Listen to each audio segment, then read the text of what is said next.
done something terrible. They didn't know what. And if he had been a stranger, they would have lynched him. Well, as I was saying, it got so he couldn't stand it any longer. So he made up his mind to pull out for Washington and just go to the President of the United States and make a clean breast of the whole thing, not keeping back an atom, and then fetch the letter out and lay it before the whole government and say, "Now there she is, do with me what you're a mind to. Though as heaven is my judge, I am an innocent man, and not deserving of the full penalties of the law, and leaving behind me a family that must starve, and yet hadn't had a thing to do with it, which is the whole truth, and I can swear to it." So he did it. He had a little wee bit of steamboating and some stagecoaching, but all the rest of the way was horseback, and it took him 3 weeks to get to Washington. He saw lots of land and lots of villages and 4 cities. He was gone most 8 weeks, and there never was such a proud man in the village as he when he got back. His travels made him the greatest man in all that region and the most talked about. And people come from as much as 30 miles back in the country and from over in the Illinois bottoms, too, just to look at him. And there they'd stand and gawk, and he'd gabble. You never see anything like it. Well, there wasn't any way now to settle which was the greatest traveler. Some said it was Nat, some said it was Tom. Everybody allowed that Nat had seen the most longitude, but they had to give in that whatever Tom was short in longitude, he had made up in latitude and climate. It was about a standoff. So both of them had to whoop up their dangerous adventures and try to get ahead that way.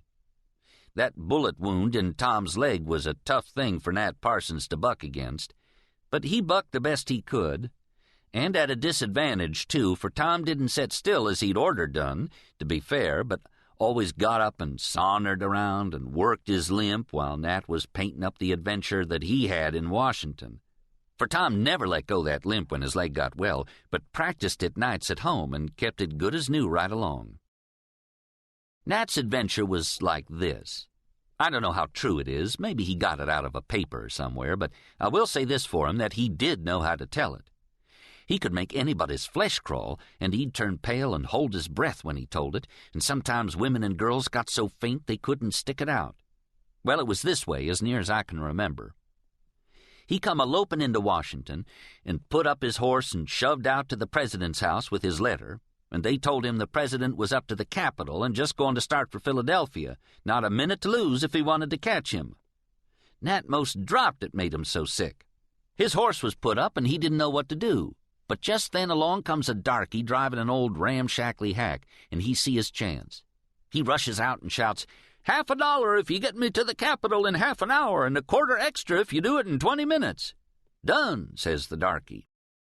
Nat, he jumped in and slammed the door, and away they went a-ripping and a-tearing over the roughest road a body ever see, and the racket of it was something awful. Nat passed his arms through the loops and hung on for life and death, but pretty soon the hack hit a rock and flew up in the air, and the bottom fell out.